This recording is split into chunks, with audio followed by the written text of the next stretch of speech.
Bonjour à tous, aujourd'hui je vais vous présenter un petit deux clous au design vraiment original qui s'appelle le Gani. Le Gani parce que c'est le diminutif de Cyril Ganivet qui a racheté la marque Artaud Chaussons à l'époque, qu'il a ensuite rebaptisé Artaud. Et aussi il paraît que ça veut dire couteau en vieux français, le Gani. Voilà, à confirmer sans doute. Pourquoi je vous présente ce couteau aujourd'hui et pourquoi je l'ai dans ma collection, c'est que je trouve le design vraiment sympa, vraiment élégant et différent des deux clous qu'on voit habituellement sur le marché. On a une lame de 9 cm pour un total de 21 cm, un acier 12C27, donc inox suédois, avec une émouture plate et une finition brossée. Le manche est en pointe de corne blonde de buffle, que je trouve vraiment jolie. J'adore moi ces cornes, vous verrez dans ma collection, la plupart de mes couteaux ça va être des cornes blondes, généralement plutôt claires, avec des petites nuances de marron comme ça. Moi c'est vraiment l'esthétique que je préfère dans la corne. Donc pourquoi deux clous? Parce qu'on va avoir simplement deux rivets, enfin pour le coup là on a un rivet et une vis, mais on va appeler ça des clous, qui permettent donc d'avoir l'axe et la butée pour la lame. La butée, c'est donc ce sur quoi la lame va reposer en position ouverte et fermée. Donc c'est un couteau à friction qui n'a pas de mécanisme de blocage.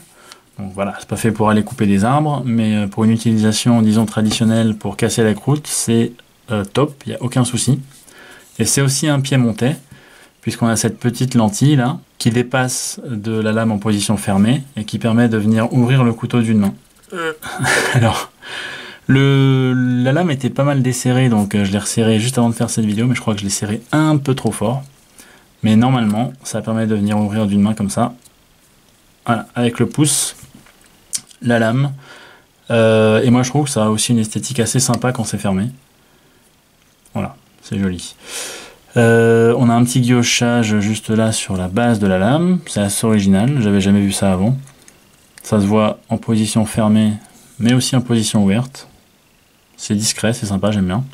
Ici, on a un petit grip qui est vraiment efficace, qu'on sent même en position ouverte, malgré que ça ne dépasse pas du manche, on le sent quand même au niveau du doigt. Et ça permet aussi d'avoir pas mal d'accroches pour le pouce, pour ouvrir le couteau d'une main. Alors encore une fois, il est trop serré. Mais bon, c'est pas grave. Ce que j'aimais aussi, en plus du design, c'est vraiment la sensation en main. Déjà, niveau ergonomie, il est très agréable. Voilà, on a de quoi placer tous les doigts, sans aucun problème.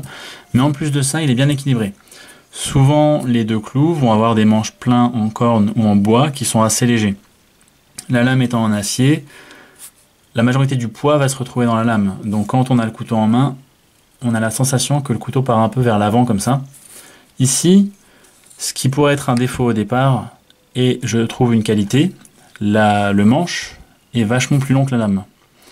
Ce qui fait que ça va rajouter du poids vers l'arrière du couteau, et il va être vraiment équilibré et très agréable dans la main. Voilà, petit couteau que j'avais vraiment envie de vous présenter. Malheureusement, il n'est plus fabriqué.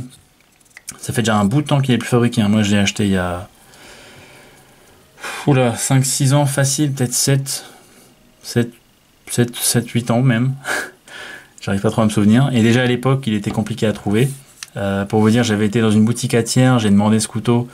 La vendeuse m'a dit qu'elle en avait plus. C'est en ressortant, je sais pas pourquoi, j'ai regardé dans un coin d'une vitrine et boum, j'ai vu le couteau. Même la vendeuse savait pas qu'il y en restait un. Donc voilà, malheureusement plus dispo. Mais si vous êtes intéressé, je suis sûr que ça peut se trouver sur Le Bon Coin, Nature à Bail, des sites de vente, d'occasion. Et pour juste avoir une référence niveau prix, je l'avais payé une 60aine d'euros à l'époque.